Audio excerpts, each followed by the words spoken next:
Okay, so this is the Bible thing I really want to get out there today. This right here was Old Goshen. Ramses, Pythion. The Hebrews, the Israelites didn't build pyramids like some people think. They built cities for the Pharaoh.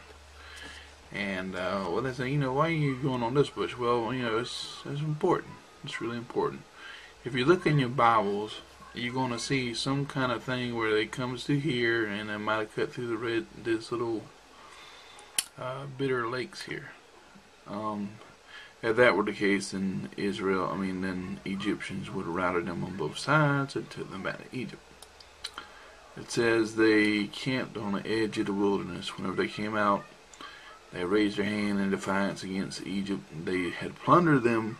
Check this out. They had over a couple tons of gold. They had several tons of silver, and they had several tons of bronze. And they had carts, and they had children, and they had flocks. And just think about it. There had to be a lot of shepherds out here, because they were shepherds. It says in Genesis that Joseph's family were shepherds. So they had this area right in here as the land they had, for shepherding. And of course they were slaves to building cities for the Pharaoh at that time. It was a pain in the butt. So if they came through anywhere, and there's an ancient road here, God says, we're not going to take them. I'm not going to let them go through this here, because they'll lose heart and turn around and go back to Egypt. There's a road here that went to the Philistine territory, which is now the Gaza Strip. So it says in the Bible, the Lord took them in a roundabout way. Roundabout. As in here, roundabout. You know what I mean? So evidently they came down through here at the edge of the wilderness and camped somewhere or another. And then they went, if you can see where the cursor's going, through here, maybe, I think perhaps they did. Some Bibles will show that they went along what is the Sinai road here. You can see it's like look on Google Earth, it's like a road, and it goes up to Namibia.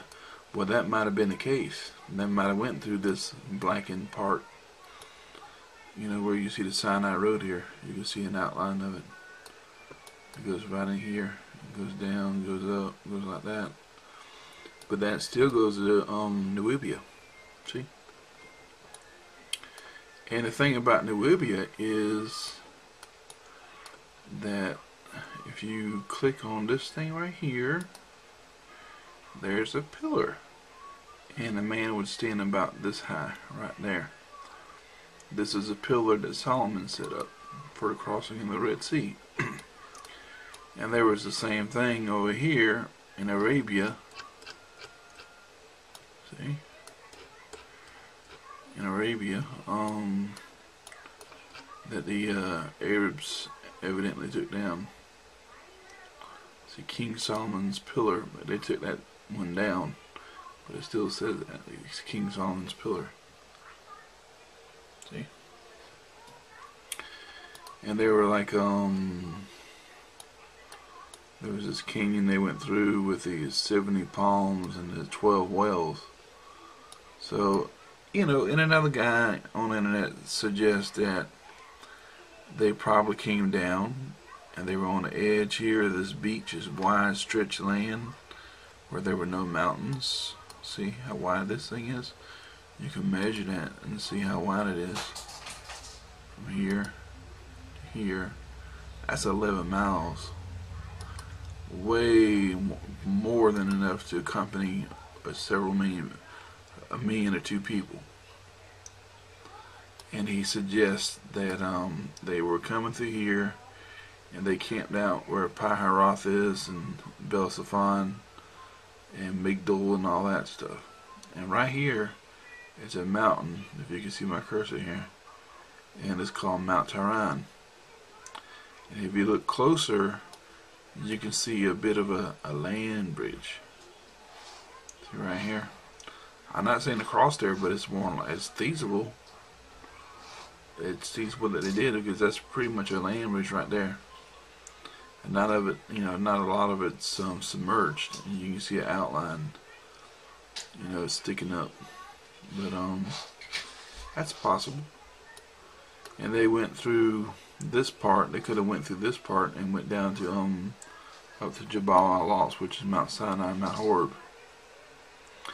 And if you look in the Bible, Galatians 4, verse 25, it says Mount Sinai is in Arabia. And if you look on old maps,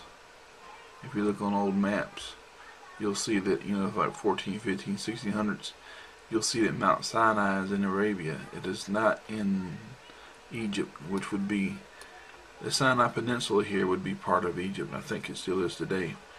But during the wars, I think Israel got a whole big chunk of this Mount Sinai, and they had to give it back, So during the war, the 60s or something like that, I forgot which war it was, 67, the 6-Day War, something like that, I forgot. But anyway, just imagine, man, they had like herds of stock, horses, probably horses, sheep, ox, goats, all that stuff, and tons of precious metals. Why else would they made a golden calf, And that was just, they basically robbed Egyptians, pretty much, and got all the precious stuff, their precious linens and stuff. That's how they made the tabernacle, and the bases. I think it said the bases that of silver for the temple, for the tabernacle, they had to have 7,500 pounds of silver. No, they had 75,545 pounds of silver. So that's like over 3 tons of silver that they had. And the gold that they got to make the calf that Aaron used to make the golden calf was earrings and jewelry and stuff like that. So it probably wasn't all that big. And they took that gold and they overlaid it, the ark and the basin, the altar and all that stuff, incense altar and the bronze they took. That was a lot of bronze. And you think about, it says the Lord took them through the wilderness. That they were on the edge and they went through the wilderness. So this is evident where they go this road here, the Mount Sinai road, which is traditional Mount Sinai. It's likely that they took this road here. If they did, I don't know if that's true or not, because the road comes from here and it goes around.